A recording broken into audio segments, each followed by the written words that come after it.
சமுதாயத்துடைய அந்த ஒட்டகம் இருக்குல்ல, பெண் ஒட்டகம், அதுவும் அலி ரலியல்லாஹு அவர்களும் ஒண்ணு. எப்படின்னா ரசூலுல்லாஹ் வந்து ஒரு ஹதீஸ்ல சொல்றாங்க, நபி ஸல்லல்லாஹு அலைஹி வஸல்லம் ஒரு போருக்கு போறாங்க. அந்த இது பத்ருக்கு முன்னாடி நடக்கிற ஒரு காலகட்டம் அது. அந்த போருக்கு போகும்போது ஒரு இடத்துல வந்து ஒரு வெயில் நேரத்தில் அலி ரலியல்லாஹு ஒரு இடத்துல படுத்து கிடக்குறாங்க. படுத்து கிடக்கும்போது நேராக போறாங்க, எழுப்புறாங்க, மண்ணு தலையில பட்டிருக்கு, தொடச்சிட்டு சொல்றாங்க அபூ துராபே. அப்பவும் சொல்றாங்க, 2-3 சந்தர்ப்பத்தில் அபூ துராபுன்னு பேர் நபி ஸல்லல்லாஹு சொல்றாங்க. அந்த இடத்துல சொல்லும்போது சொல்றாங்க, அபூ துராபே, 2 துர்பாகியசாலியை பற்றி நான் உங்களுக்கு அறிவிக்கட்டுமா அப்படிங்கிறேன். 2 வந்து துர்பாகியசாலியை பற்றி சொல்றாங்க.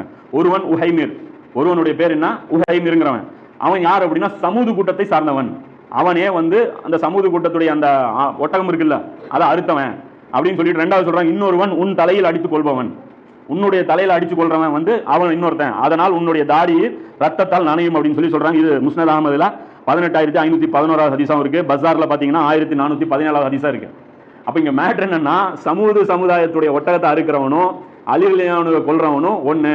இவங்க 2 பேரும் துர்பாகியசாலிங்கிறாங்க. அப்போ சமுதாயத்துடைய ஒட்டகம் அறுக்கப்பட்டவனே அந்த சமுதாயம் என்ன போச்சு, நாசமா போச்சு. அப்ப அலி ரலியல்லாஹு கொல்லப்பட்டவனே இந்த சமுதாயம் என்ன போச்சு, நாசமா போச்சு. அது அலி ரலியல்லாஹு ஒரு அத்தாட்சி, சும்மா கிடையாது.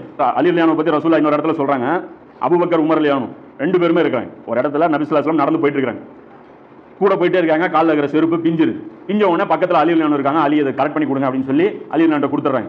அலி ரலியல்லாஹு வாங்கிட்டு அப்படியே ஓரமா போயிடுறாங்க.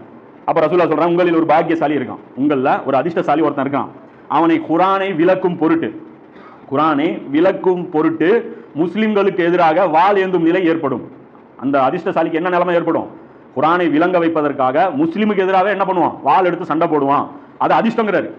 முஸ்லிமுக்கு எதிராக வாள் எடுத்து சண்டை போடுற இந்த பாக்கியம் கிடைக்குங்கிறாரு. சொல்லிட்டு சொல்றாரு, எவ்வாறு எனக்கு குர்ஆனை உண்மைப்படுத்துவதற்காக காஃபிர்களுக்கு எதிராக வாள் ஏந்தும் நிலை ஏற்பட்டதோ அந்த நிலையை ஒத்தது அந்த நிலை அப்படிங்கிறாங்க. அப்போ எப்படி வந்து காஃபிர்களுக்கு குர்ஆன் வந்து உண்மையான வேதம் அப்படின்னு ப்ரூவ் பண்றதுக்காக ரசூலுல்லாஹ் போரிட்டாங்களோ அந்த அளவுக்கு முஸ்லிம்களுக்கு படிப்பினை தரக்கூடிய விஷயம் அதில் இருக்குதுங்கிறாங்க. சொல்லிட்டு சொல்றாங்க, அந்த அதிர்ஷ்டசாலி உங்கள ஒரு கூட்டம், உங்கள ஒரு ஆள் தாங்கிறாங்க. அபூபக்கர் ரொம்ப ஆசைப்படுறாங்க, நானா அல்லாஹ்வுடைய யாரு நானா அப்படிங்கிறாங்க. அபூபக்கர் இல்லங்கிறாங்க. அபூ உமர் கேட்கறாங்க, நானா அப்படிங்கிறாங்க. இல்ல நீங்களும் இல்லங்கிறாங்க. அப்போ ரசூலுல்லாஹ் சொல்றாங்க, யார் தான் அப்படின்னா, அதோ பாருங்க செருப்பு தைச்சிட்டு இருக்காங்களா இவன் தான் அப்படிங்கிறாங்க. அலி ரலியல்லாஹு பார்த்து சொல்றாங்க.